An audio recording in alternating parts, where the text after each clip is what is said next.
Good afternoon to all. आज का topic है ऑर्गेनाइजेशनल कॉन्फ्लिक्ट्स। इस टॉपिक में हम लोग पढ़ेंगे कि ऑर्गेनाइजेशनल कॉन्फ्लिक्ट्स क्या होता है, इसके कॉन्सेप्ट के बारे में पढ़ेंगे, इसके डिफिनीशंस देखेंगे हम लोग, इसके इफेक्ट क्या क्या हो सकता है, इसका इम्प्लीकेशंस क्या क्या होता है ऑर्गेनाइजेशनल कॉन्फ्लिक्ट का, वो हम लोग स्टडी करेंगे। नेक्स्ट, इसके क्या क्या टाइप्स है, what are the types of organisational conflicts we will cover in in this session. Next है कि अब इसके सोर्सेज भी होंगे ऑर्गेनाइजेशनल में, और अगर किसी भी ऑर्गेनाइजेशन में कॉन्फ्लिक्ट्स अगर हो रहा है तो उसके डिफरेंट सोर्सेज होंगे, उसका हम लोग स्टडी करेंगे। नेक्स्ट है कि stages of the conflicts, and lastly management of organisational conflicts, कैसे ऑर्गेनाइजेशनल कॉन्फ्लिक्ट को मैनेज करें कि ऑर्गेनाइजेशन के लिए फ्रूटफुल हो। तो अभी हम लोग देखेंगे कि अकॉर्डिंग टू गॉर्डन क्या बोलते हैं 1991 में ऑर्गेनाइजेशनल कॉन्फ्लिक्ट क्या होता है। ठीक है, तो ऑर्गेनाइजेशनल कॉन्फ्लिक्ट इज द, देखिए फर्स्टली हम लोग पहले जानते हैं ऑर्गेनाइजेशनल कॉन्फ्लिक्ट क्या होता है। ये पार्टी ए और पार्टी बी बी के बीच होता है, मतलब कि दो इंडिविजुअल्स के बीच हो सकता है या दो ग्रुप के भी बीच हो सकता है या विद इन द ग्रुप हो सकता है, ये कॉन्फ्लिक्ट हो सकता है। ठीक है, तो इसका डिफिनेशन देखेंगे कि organisational conflict is the result of in compatible potential relationship, the process begin when one party perceives that another party has impeded or will frustrate one or more of its concern। इसमें कहने का मतलब है कि अगर हमारा behaviour दूसरे के बिहेवियर से मैच नहीं कर रहा है, हमारा काम करने का पैटर्न अगर दूसरे से मैच नहीं कर रहा है, अगर दूसरे इंडिविजुअल्स को अगर किसी भी तरह का कोई भी इश्यूज होता है उससे, तो वहां इम्पेडेड स्टार्ट हो जाता है, उसका जो है कि मतलब रोकना स्टार्ट हो जाता है वहां से। ठीक है, देन फ्रस्ट्रेशन स्टार्ट होने लगता है। ठीक है, तो अकॉर्डिंग टू गॉर्डन का यही कहना है। नेक्स्ट है रहीम, जो कि रहीम का कहना है कि Rahim define conflict as a natural outcome of the human interaction which being one individuals perceive that his or her goals, attitudes, values or beliefs are incongruent with those of another individuals. This incompatibility can arise within an individuals, between two individuals or between groups of individuals। जैसा आप लोगों को बताएं कि अगर हम किसी भी इंडिविजुअल के साथ काम कर रहे हैं, अगर उसका वर्किंग पैटर्न जो है कि समझ में नहीं आए, मतलब कि उससे मैच नहीं कर रहा है, या हो सकता है कि किसी ग्रुप का ग्रुप से मैच नहीं करे, इंडिविजुअल का इंडिविजुअल से मैच नहीं करे, इंडिविजुअल्स का ग्रुप में मैच नहीं करे। ठीक है, तो ये सारे जो है कि पॉसिबिलिटीज हो सकता है। तो इसमें अगर मैच नहीं कर रहा है तो ये प्रॉब्लम्स क्रिएट करेगा, तो उस प्रॉब्लम को क्या बोला जाता है, कॉन्फ्लिक्ट्स बोला जाता है। कॉन्फ्लिक्ट्स अराइज होना स्टार्ट कर देगा within the individuals and within the group.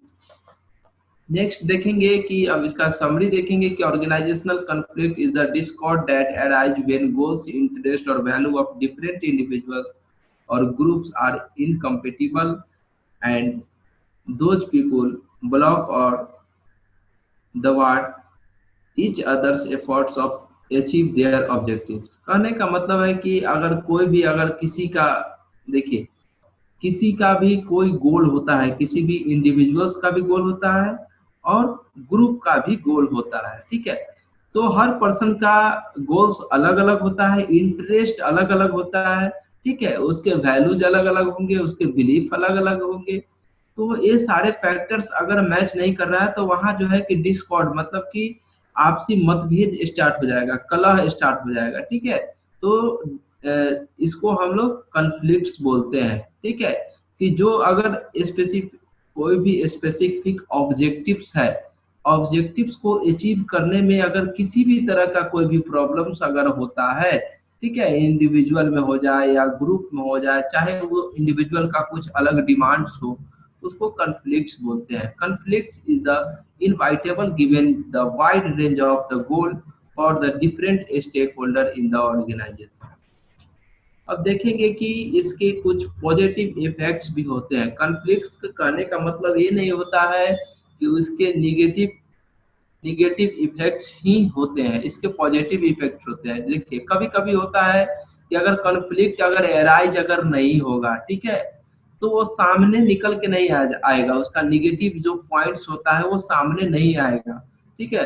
तो इसीलिए कॉन्फ्लिक्ट्स का भी कुछ ना कुछ जो है कि पॉजिटिव इफेक्ट्स होता है, उसको हम लोग देखेंगे। रिलीज ऑफ टेंशन, अगर बहुत सारा टेंशन अगर हो जाता है किसी भी ऑर्गेनाइजेशनल मेंबर्स को, ठीक है, तो टेंशन हो गया, या किसी को वो जो है कि अगर उसका सीनियर है, ठीक है, उसको सप्रेस्ड कर रहा है, ठीक है, हमेशा उसको चाह रहा है कि दबा के रखे, ठीक है, उसका इफिशियंसी डिक्रीज कर रहा है, तो क्या करेगा वो, वहां से कॉन्फ्लिक्ट राइज होना स्टार्ट कर होगा। तो उससे क्या होगा, जैसे ही कॉन्फ्लिक्ट राइज होगा, वो क्या जाएगा, अपने ग्रीवांसेस सेल में जाएगा, अपने बॉस के पास जाएगा, या उससे ऊपर जाएगा, ठीक है, कंप्लेन बॉक्स में जाएगा, ठीक है। तो यहाँ से हो सकता है कि उसका टेंशन रिलीज हो सके, ठीक है। तो यहाँ से क्या होगा, जो भी अब हेड बॉस होगा उसको पता चलेगा, प्रॉब्लम्स के बारे में उसको पता चलेगा, ठीक है, प्रॉब्लम्स के बारे में पता चलेगा कि आखिर क्या प्रॉब्लम्स है। तो ये सब पॉजिटिव इफेक्ट्स भी हो सकता है, ठीक है। नेक्स्ट देखते हैं कि क्या है क्रिएटिविटी। क्रिएटिविटी कहने का मतलब होता है कि अब ये देखिए, मतलब conflicts the members of the group display innovation and creativity by thinking of new and alternative ideas which otherwise would not have come to the forefront। मतलब कहने का मतलब है कि अगर कोई भी अगर इनोवेटिव आइडियाज लेके आता है, ठीक है, हम लोग एक एग्जांपल्स के थ्रू इसको समझेंगे। इनोवेटिव और क्रिएटिविटी आइडियाज लेके आता है कंपनी में कि नहीं ऐसा अगर किया जाएगा, और कोई भी अल्टरनेटिव आइडियाज लेके आता है, तो अच्छा हम लोग जो अपने गोल को अचीव कर सकते हैं with in the specific period.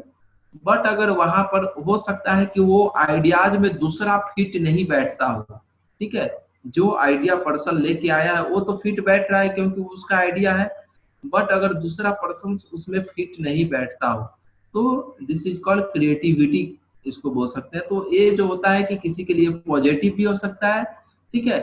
Next है कि स्टिमुलेशंस ऑफ चेंजेस। जैसे देखिए कभी होता है कि ऑर्गेनाइजेशन हमेशा जो है कि चेंजेस चाहता है, ठीक है, चेंजेस चाहता है, जैसे कि हमेशा अपडेट होना चाहता है। कोई भी ऑर्गेनाइजेशन है, इसको कौन अपडेट करेगा, तो जो भी मैन पावर है वो अपडेट करेगा। जैसे ही अपडेशन आना स्टार्ट हो जाता है, अगर अपडेट करने की अगर जैसे ही प्रिपरेशन स्टार्ट हो जाता है, तो बहुत सारे पर्सन होते हैं वहाँ जो कि उसको वो पॉजिटिव लेते हैं, बहुत सारे होते हैं कि उसका निगेटिव लेते हैं। तो ये सब पॉजिटिव पॉइंट्स भी है। नेक्स्ट है कि आइडेंटिफिकेशन ऑफ वीकनेस।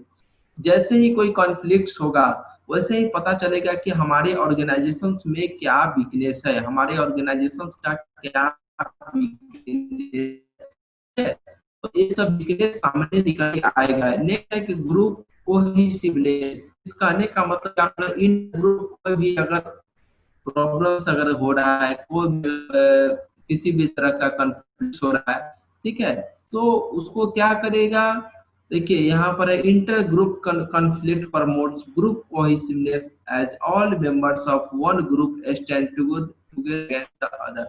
अगर अगर कोई भी ग्रुप की अगर बात हो रहा है, अगर ग्रुप में कोई एक इंडिविजुअल्स पर्सन के कारण हमेशा कॉन्फ्लिक्ट हो रहा है, तो सारे मेंबर्स एक तरफ हो जा सकते हैं, और एक मेंबर जो है कि जो कॉन्फ्लिक्ट जिसके बेसिस पर कॉन्फ्लिक्ट हुआ है, तो उसका वहां पर अगेंस्ट कर, ठीक है। तो ये सब पॉजिटिव इफेक्ट भी होता है ऑर्गेनाइजेशनल कॉन्फ्लिक्ट्स का। नेक्स्ट है कि डिसफंक्शन। इस इट मींस कहने का मतलब कि नेगेटिव इफेक्ट, ठीक है, dysfunction of organisational conflicts negative. अब हम लोगों को पढ़ना है कि निगेटिव आउटकम्स किसी भी कॉन्फ्लिक्ट का। अभी हम लोगों ने पढ़ा कि पॉजिटिव आउटकम्स क्या क्या होता है, ठीक है, तो इसके निगेटिव आउटकम्स भी होते हैं इसके, जो क्या कर सकता है, किसी भी ऑर्गेनाइजेशन के वर्किंग पैटर्न को पैरालाइज कर सकता है, मतलब कि उसको अफेक्ट कर सकता है, निगेटिव वे में ले जा सकता है, उसका प्रोडक्टिविटी जीरो कर सकता है, उसका मार्केट शेयर जो है कि दिन पर दिन जो है कि उसका रेट कम होते जाएगा। नेक्स्ट है कि इसके क्या क्या कॉन्फ्लिक्ट हो सकता है, डिसफंक्शंस क्या क्या हो सकता है। कोई भी पर्सन जो है कि रिजाइनेशन भी कर सकता है, रिजाइन भी दे सकता है, ठीक है, ये कॉन्फ्लिक्ट अगर ज्यादा अगर बढ़ जाता है अगर, तो ये रिजाइन दे सकता है, अगर कोई भी पर्सन जो है कि रिजाइन भी देता है। ठीक है, तो ये सब किसी भी ऑर्गेनाइजेशंस के लिए फ्रूटफुल नहीं है। कैसे फ्रूटफुल नहीं है? क्योंकि अगर वो एम्प्लॉय अगर रिजाइन दे देता है जिस पर वो कंपनी क्या एक साल से या 2 साल से या 10 साल से जितने भी पास्ट ईयर से वो वर्क कर रहा है, उस पर तो ऑर्गेनाइजेशन इन्वेस्ट करता है। ठीक है, लेकिन कुछ पर्सन्स के कारण वहां अगर कन्फ्लिक्ट अराइज होता है तो वो कोई भी पर्सन जो है कि रिजाइन भी कर सकता है। ठीक है, इसके नेगेटिव आउटकम्स है। नेक्स्ट है कि टेंशंस, हमेशा अगर जो है कि टेंशंस में रहेगा, हमेशा जो है कि निगेटिव इन्वायरमेंट भी क्रिएट हो सकता है इससे। ठीक है ना, जैसे कि निगेटिव इन्वायरमेंट क्रिएट हो सकता है, एंजाइटी है, फ्रस्ट्रेशंस है, ये सब जो है किसी चिंता में रहेगा, फ्रस्ट्रेट रहेगा। ठीक है, तो हमारा एम्प्लॉय जो है कि हमेशा टेंशन में रहेगा, तो ये हमारे जो क्या करेगा, ये जो भी जो है हमारे ऑर्गेनाइजेशंस को हमेशा ये स्पॉइल करेगा। ठीक है, ऑर्गेनाइजेशंस के कल्चर्स को ये प्रॉब्लम्स में लाएगा। नेक्स्ट है कि डिसकंटेंटमेंट, इट मीन्स कहने का मतलब होता है कि ऑर्गेनाइजेशन जो है कि अगर इस तरह का अगर जो कि डिसकंटेंट जो है कि अगर हमेशा के लिए अगर चलता आ रहा है, ठीक है, हमेशा के लिए चलता आ रहा है, और कोई उसमें से एक पार्टी, जैसे कि जब भी कॉन्फ्लिक्ट होता है तो दो पार्टी होता है, पार्टी ए और पार्टी बी। ठीक है, अगर दूसरा पार्टी अगर ठीक है कॉन्फ्लिक्ट अराइज हुआ तो दूसरा पार्टी अगर उसमें से जो विन कर रहा है, मतलब कि जीत रहा है दूसरा पार्टी पार्टी अगर, ठीक है, उसका अगर स्कोरिंग ज्यादा है कि हाँ ये जीत रहा है। ठीक है, तो ये सब क्या हो सकता है, अगर ऑर्गेनाइजेशंस के लिए तो है कि दोनों को मिलाकर चलना है। ठीक है, बेसिकली है कि ऑर्गेनाइजेशंस के लिए जो है कि कोई भी पर्सन है उसको मिला के चलना पड़ता है, दोनों पर्सन को। ठीक है, लेकिन वहां पर अगर एक पार्टी सोच रहा है कि नहीं कि मैं अच्छा हूँ और जो है कि मैं जीत रहा हूँ, ठीक है, मैं अपने जगह पर सही हूँ, तो वहां पर ऑर्गेनाइजेशंस का लॉस होता है। नेक्स्ट आता है कि क्रिएशन ऑफ डिस्ट्रस्ट, जब कॉन्फ्लिक्ट जब जब कॉन्फ्लिक्ट जब दोनों पार्टी में अगर क्रिएट अगर हो जाता है, ठीक है, तो वहां से दोनों के प्रति क्या होता है, ट्रस्ट की भावना खत्म हो जाती है। निगेटिव फीलिंग जो है कि राइज होने लगता है। लेक ऑफ कोऑपरेशन, एक दूसरे को कोऑपरेट नहीं करता है, कोऑपरेटिव इन्वायरमेंट नहीं हो सकता है।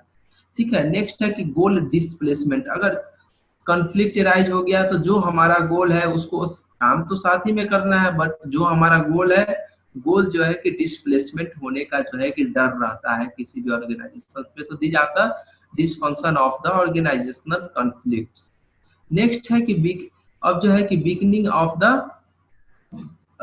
ऑर्गेनाइजेशन। ठीक है, अगर ऐसा भी होता है कि कभी कभी if management is not able to handle the organisational conflict, it might take a dis Storage shape and harm the organization.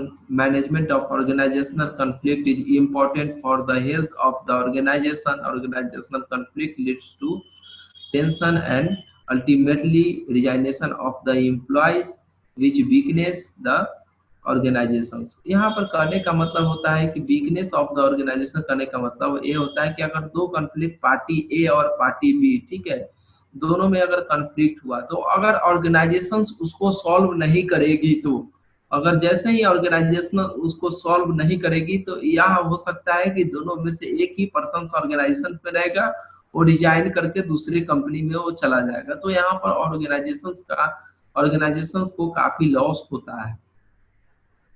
अब देखेंगे कि टाइप्स ऑफ कॉन्फ्लिक्ट्स। ठीक है, there are several types of conflict. First है कि intrapersonal conflicts है। Intrapersonal conflicts कहने का मतलब होता है कि conflicts within an individuals, किसी भी पर्सन्स का अपना कॉन्फ्लिक्ट होता है। पर्सनल कॉन्फ्लिक्ट्स, इंडिविजुअल कॉन्फ्लिक्ट्स को हम लोग बोलते हैं इंट्रापर्सनल कॉन्फ्लिक्ट्स। कभी कभी ऐसा होता है कि और किसी भी ऑर्गेनाइजेशंस में उसका इंडिविजुअल्स कॉन्फ्लिक्ट भी होता है, ठीक है, जिसके वो पर्सनल इश्यूज से भी रिलेटेड रहता है।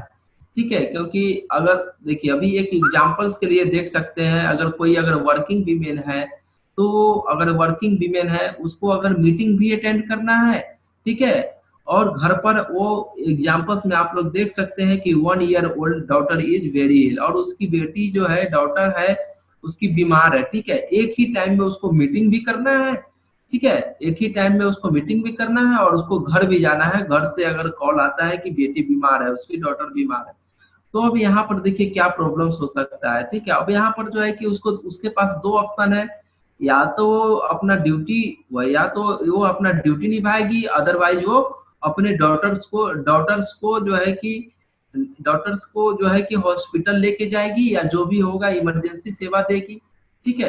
तो ये सब कॉन्फ्लिक्ट्स होता है। तो किसी भी ऑर्गेनाइजेशंस के लिए इस टाइप का अगर इन्वायरमेंट्स होता है, मेडिकल इश्यूज होता है, तो एम्प्लॉय को साथ देना चाहिए। तो ये सब जो होता है इंट्रापर्सनल कॉन्फ्लिक्ट्स होता है, तो ये एक ऑटोक्रेटिक नेचर है कि मुझे सिर्फ काम लेना है, आपके प्रॉब्लम से मुझे कोई मतलब नहीं है, ठीक है।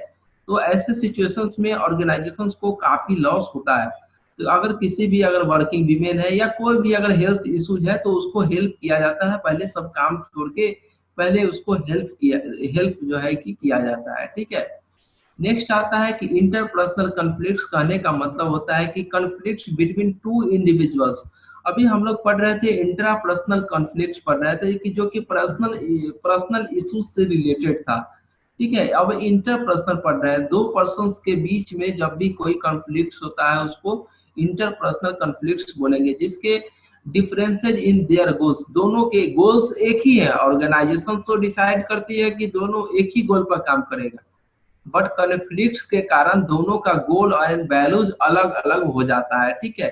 तो ये इंटरपर्सनल कॉन्फ्लिक्ट्स बोलते हैं इसको। एग्जांपल्स के थ्रू अगर समझेंगे तो conflicts between a supervisor and a subordinates can be termed as interpersonal conflicts. A supervisor wants to increase the productivity and for that sets difficult targets for subordinates। कभी कभी ऐसा होता है, ठीक है, कि हमारे जो भी सुपरवाइजर्स हैं, डिफिकल्ट टास्क जो है कि वो अगर आपके अगर कोई भी प्रॉब्लम से वो करता है, डिफिकल्ट टास्क जो है कि वो क्रिएट कर देता है, अपने सबऑर्डिनेट्स को बोलता है कि डिफिकल्ट टास्क परफॉर्म करो, ठीक है। तो while subordinates does not know about the organisational target, ठीक है, लेकिन सबऑर्डिनेट्स उस टारगेट्स के बारे में नहीं जानता है, hence feels the target set to him and unreasonable. कहने का मतलब है कि अब वहां उसके बारे में उसको जानकारी नहीं है, या उसके लिमिट उसके जो है कि कैपेसिटी से कैपेसिटी से अधिक उसको टारगेट दे दिया गया है, जितना उसका कैपेसिटी है उससे ज्यादा उसको टारगेट दे दिया गया है, तो उसको इंटरपर्सनल कॉन्फ्लिक्ट वहां से अराइज हो सकता है। नेक्स्ट है इंट्रा ग्रुप कॉन्फ्लिक्ट। मतलब कि conflict with in a group और टीम, किसी भी टीम में किसी भी ग्रुप में जो कॉन्फ्लिक्ट्स होता है उसको बोलते हैं intra group conflicts. In a group when a conflicts arise between the different members of the group it can be term as the intra group conflict. मतलब कि किसी भी ग्रुप में अगर कॉन्फ्लिक्ट्स होता है किसी भी मेंबर्स को लेकर, उसको हम लोग बोलेंगे इंट्रा ग्रुप कॉन्फ्लिक्ट्स बोलेंगे। नेक्स्ट है कि इंटर ग्रुप कॉन्फ्लिक्ट। कहने का मतलब इंटर ग्रुप कॉन्फ्लिक्ट कहने का मतलब कि प्रोडक्शन टीम से मार्केटिंग टीम के बीच जो है कि, ठीक है, कुछ ना कुछ कॉन्फ्लिक्ट्स हो गया, मतलब कि उसका जो है कि डिपार्टमेंट दूसरे डिपार्टमेंट से उसका जो है कि कॉन्फ्लिक्ट अराइज होता है, उसको इंटर ग्रुप बोलते हैं, ठीक है। नेक्स्ट आता है कि इसके sources of conflicts. There are many sources of जो कॉन्फ्लिक्ट्स है, इसको हम लोग बारी बारी से पढ़ेंगे कि क्या क्या होता है सोर्सेज ऑफ कॉन्फ्लिक्ट्स में। तो फर्स्ट है कि incompatible goal and time origins. कहने का मतलब कि different group have different goals and focus. किसी भी ऑर्गेनाइजेशंस में बहुत सारे ग्रुप होते हैं जिसका गोल्स अलग होता है, उसका फोकस अलग होता है, उसका एम अलग होता है, उसका वर्क अलग होता है, ठीक है। तो यहाँ पर हो सकता है कि अगर उसी में अगर किसी भी पर्सन्स का अपना इंडिविजुअल्स अगर गोल अगर उसमें अगर इंडिविजुअल्स गोल भी होता है, किसी एक तो ग्रुप का गोल होता है, फिर उस वर्क को पार्टीशन किया जाता है, पार्ट बाय पार्ट किया जाता है, ठीक है, पार्ट बाय पार्ट किया जाता है और इंडिविजुअल्स गोल फिक्स किया जाता है, ठीक है। अगर इंडिविजुअल्स गोल में अगर कोई भी इंडिविजुअल्स पर्सन अगर फिट नहीं बैठता है, तो वहां क्या किया जाता है, उस वहां से कॉन्फ्लिक्ट होना अराइज होता है, ठीक है। इसको हम लोग बोलेंगे incompatible goals and time origin. Next है कि ओवरलैपिंग अथॉरिटीज। कहने का मतलब है कि अगर आपके मैनेजर्स और एंड को वर्कर्स के बीच में जो ओवरलैपिंग अथॉरिटीज भी हो सकता है। मतलब कहने का मतलब two or more managers claim authority for the same activity. आप किसी कंपनी में काम कर रहे हैं तो आपका जो होता है कि अगर एक रिपोर्टिंग मैनेजर अगर एक ही है, ठीक है, तो वहां पर ओवरलैपिंग अथॉरिटीज होने की चांसेस नहीं होता है। लेकिन अगर आप काम कर रहे हैं और दो तीन लोग आपसे जो है कि रिपोर्ट लेना स्टार्ट कर दे, तो उस समय क्या होता है, कॉन्फ्लिक्ट अराइज होना स्टार्ट हो सकता है, ओवरलैप हो सकता है अथॉरिटी का। नेक्स्ट है कि टास्क इंटर डिपेंडेंसीज, कहने का मतलब है कि अगर हम किसी भी ऑर्गेनाइजेशंस में अगर देखते हैं कि टास्क इंटरडिपेंडेंसी, कहने का मतलब है कि अगर कोई भी प्रोडक्शन का अगर कंपनी है, वाली है, ठीक है, बिस्किट बनाने वाली कंपनी है, अगर रॉ मटेरियल वो अच्छे से प्योर अगर अगर वहां से परचेज नहीं करता है, तो प्रोडक्शन क्या होगा, उसका क्वालिटी डिफेक्ट करेगा, ठीक है। तो वहां पर डिपेंडेंसीज कहाँ है, ठीक है, जहां पर जो परचेजिंग डिपार्टमेंट था गलती किया, ठीक है, बट यहाँ पर भुगतना किसको पड़ रहा है, प्रोडक्शन प्रोडक्शन डिपार्टमेंट को भुगतना पड़ रहा है और मार्केटिंग पर मतलब भुगतना पड़ रहा है। तो यहाँ से क्या हो सकता है, एक गलती करता है बट उस काम के आगे दूसरा उस पर डिपेंडेंट है, ठीक है। तो ये सारे प्रॉब्लम्स है जो कि कॉन्फ्लिक्ट अराइज होता है। नेक्स्ट है कि इनकम्पेटिबल इवेल्युएशन और रिवार्ड सिस्टम, कहने का मतलब है कि अगर किसी भी ऑर्गेनाइजेशंस में मैनेजर्स के द्वारा, लीडर्स के द्वारा अगर रिवार्ड सिस्टम में अगर उसके इवेल्युएशंस में अगर पार्शलिटी की जाती है, तो वहां से कॉन्फ्लिक्ट राइज हो सकता है। अगर जो जितना वर्क कर रहा है, जो जितना मेहनत कर रहा है, उसी को उसी के बेसिस पर इवेल्युएट करके रिवार्ड दिया जाना चाहिए, ठीक है। नेक्स्ट है कि स्कार्स रिसोर्सेज, कहने का मतलब कि अगर आपको अगर कोई भी वर्क दे दिया गया कि अगर सपोज टाइपिंग करना है, बट उसके लिए रिसोर्सेज नहीं दिया गया, लैपटॉप और कंप्यूटर्स प्रोवाइड नहीं करवाया गया, अगर कोई भी वर्क दे दिया जाए बट रिसोर्स की जरूरत है, रिसोर्सेज प्रोवाइड नहीं करवाया जाता है कंपनी के तरफ से, मैनेजर्स की तरफ से, तो उसके फंक्शंस को अफेक्ट करता है, तो वहां से भी कॉन्फ्लिक्ट अराइज हो सकता है। नेक्स्ट है कि स्टेटस इन कंसिस्टेंसीज, कहने का मतलब है कि अगर कोई भी ग्रुप का सम इंडिविजुअल्स एंड ग्रुप है हायर ऑर्गेनाइजेशनल स्टेटस, ठीक है, किसी भी ऑर्गेनाइजेशंस का, किसी भी ग्रुप का हमेशा जो होता है कि स्टेटस उसका हायर रहता है, ठीक है। तो वहां पर हायर रहता है, ठीक है, तो अगर हायर रहता है तो leading to conflict with lower status group, ठीक है। नेक्स्ट अगर यहाँ से समझ सकते हैं हम लोग कि ये conflict between management and trade union members में only take place because of differences in, ये जो है कि एक समरी है कि इसको cause and sources of conflict क्या क्या हो सकता है। नेक्स्ट है कि पुअर कम्युनिकेशन, होंगे कि लेवल्स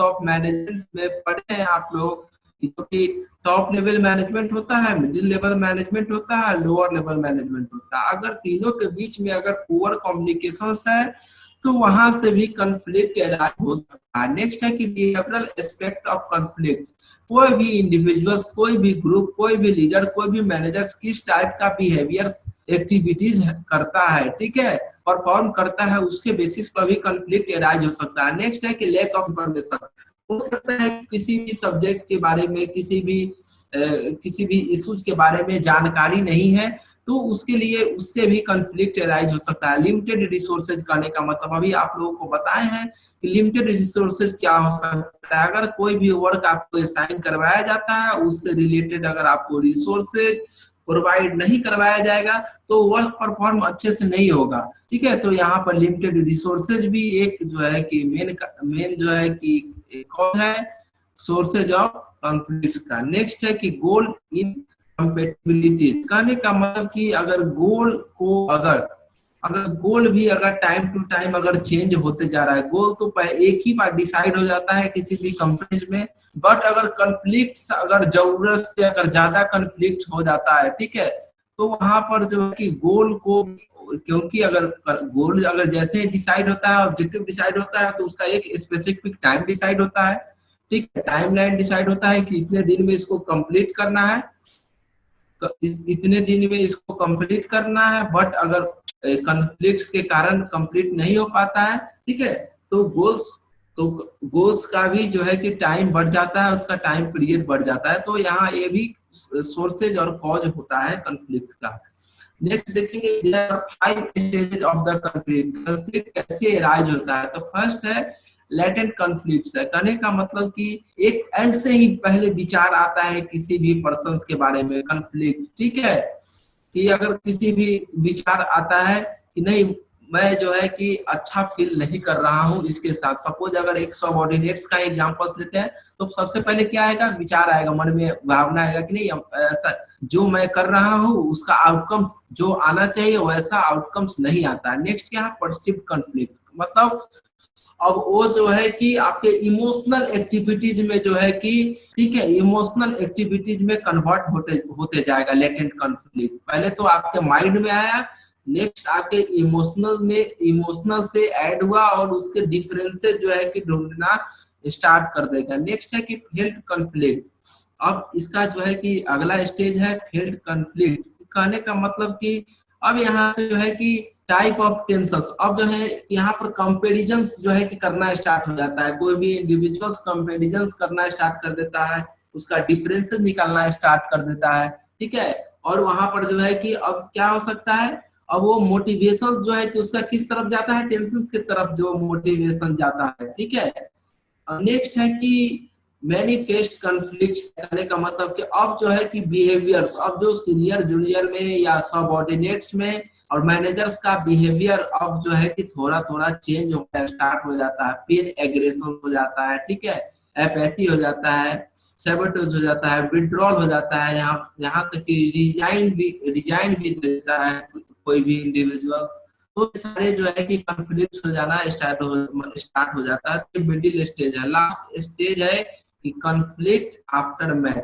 अब कहने का मतलब कि अब इसके कॉन्फ्लिक्ट होता है तो या तो हो सकता है कि उसका पॉजिटिव इफेक्ट हो सकता है या निगेटिव इफेक्ट हो सकता है, दो, ठीक है। अगर किसी ऑर्गेनाइजेशन के द्वारा इसको प्रॉपर्ली अगर सॉल्व कर लिया जाए, अगर दोनों के कोऑपरेटिव रिलेशनशिप अगर बिल्डअप कर दिया जाए, तो क्या हो सकता है, एक दूसरे से जो है कि वो सप्रेस नहीं होगा, ठीक है। तो वहां से ये कंट्रोल किया जा सकता है लास्ट स्टेज में। नेक्स्ट है कि management of conflict, management of organisational conflicts. अब इतने सारे जो है कि पॉजिटिव इफेक्ट्स है, नेगेटिव इफेक्ट्स है, तो इसको मैनेजमेंट आखिर कैसे किया जाएगा? तो इसके डिफरेंट जो है कि ऑथर्स है अपना अपना थ्योरी दी है, जैसे थॉमस एंड जो है कि Kilmann model of handling conflicts है। इस मॉडल के थ्रू कैसे हैंडल किया जा सकता है कॉन्फ्लिक्ट को। रहीम है इस इनके मॉडल के थ्रू जो है कि कैसे कैसे जो है कि कॉन्फ्लिक्ट का मैनेजमेंट के थ्रू सॉल्व किया जा सकता है। नेक्स्ट है कि बार्गेनिंग स्ट्रेटजी से भी कॉन्फ्लिक्ट को सॉल्व किया जा सकता है। निगोशिएशन प्रोसेस से भी कॉन्फ्लिक्ट को रिसॉल्व किया जा सकता है। तो हम लोग बारी बारी से पढ़ेंगे कि Thomas and Kilmann model of handling conflicts क्या होता है। फर्स्ट है कि इसमें या हो सकता है कि कंपटीशंस की भावना, जैसे ही कंपटीशंस की भावना लाएंगे इसमें, जैसे कि अगर एक पर्सन अगर अच्छा वर्क कर रहा है उसको रिवार्ड सिस्टम देंगे या जो भी सिस्टम्स होता है, ठीक है, कंपनी का जो भी जो है कि रूल्स रेगुलेशंस है उसके थ्रू जो है कि कंपटीशंस की भावना लाएंगे एक एम्प्लॉय से दूसरे एम्प्लॉय के बीच में। नेक्स्ट है कि कोलाबोरेशन एक्टिविटीज स्टार्ट होगा, उसको एकोमोडेट करेंगे, कॉम्प्रोमाइज करेंगे अगर कोई भी अगर जो है कि प्रॉब्लम्स अगर आ रहा है तो, ठीक है। और कुछ ऐसे भी प्रॉब्लम्स होते हैं जिसको कंपनी अवॉइड करता है, ठीक है। अगर हर हर प्रॉब्लम्स पर, हर इश्यूज पर अगर कंपनी अपना स्टेप लेना स्टार्ट कर दे तो वो मेन अपने गोल से जो है कि भटक जाएगा। तो ये 5 जो है कि इसके जो है कि मॉडल्स के जो है कि इसके एलिमेंट्स है। इसके बेसिस पर फर्स्ट है कि कंपटीशंस पहले डिसाइड करना है कि आखिर क्या है, पार्टी ए और पार्टी बी के बीच में क्या कंपटीशंस के थ्रू कॉन्फ्लिक्ट अराइज हो रहा है, ठीक है। उसके बाद देखेंगे कि दोनों का कोलैबोरेशन क्यों नहीं हो रहा है, एकोमोडेट करेंगे, कॉम्प्रोमाइज करवाएंगे, कुछ ऐसे फैक्टर्स होते हैं उसको अवॉइड भी करना पड़ता है। नेक्स्ट है कि अकॉर्डिंग टू रहीम जो है कि इनके ये जो है कि various styles of handling interpersonal conflicts दिए हैं। फर्स्ट है कि ऑब्लाइजिंग करेंगे, इंटरग्रेटिंग करेंगे, ठीक है, इंटीग्रेटिंग।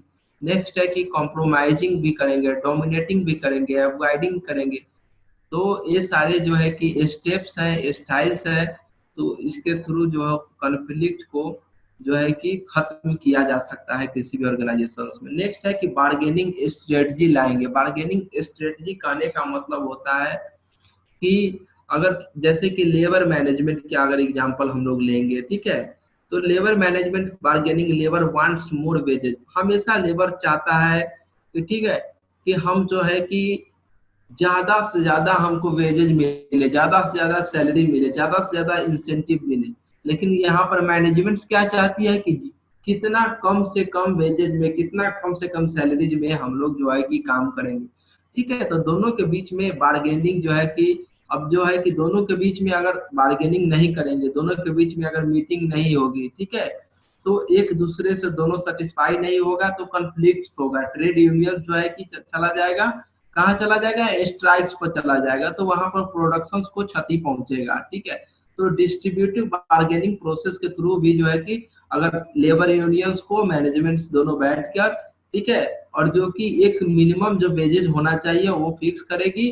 ठीक है, वो शॉर्ट टर्म रिलेशनशिप के लिए भी ये काम आएगा और लॉन्ग टर्म भी रिलेशनशिप इससे बिल्डअप हो सकता है। तो डिस्ट्रीब्यूटिव बार्गेनिंग के थ्रू भी इस कॉन्फ्लिक्ट को सॉल्व किया जा सकता है। अगर पेमेंट के लिए अगर है, वेजेज के लिए है, तो अगर इस तरह का अगर प्रॉब्लम्स अगर आ रहा है सामने, तो नेक्स्ट है कि इंटीग्रेटिव बार्गेनिंग। इस कहने का मतलब है कि मोर देन वन सेटलमेंट्स, मतलब कि अगर एक से ज्यादा अगर प्रॉब्लम्स अगर आ रहा है, ठीक है, सैलरीज का भी आ रहा है, लीव का भी आ रहा है, ठीक है, और अदर रिक्वायरमेंट्स का भी कोई भी प्रॉब्लम्स अगर आ रहा है, जिसका जो है कि वैल्यूज लॉन्ग टर्म रिलेशनशिप जो है, ठीक है, तो ये सारे जो अगर प्रॉब्लम्स जो अगर ये सारे अगर जो प्रॉब्लम्स अगर होता है तो उसको इंटीग्रेटिव बार्गेनिंग हम लोग बोलते हैं।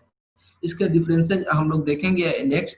इसके डिफरेंसेस क्या होता है, देखिए, डिस्ट्रीब्यूटिव बार्गेनिंग का मतलब होता है get as much bigger piece of pie as possible.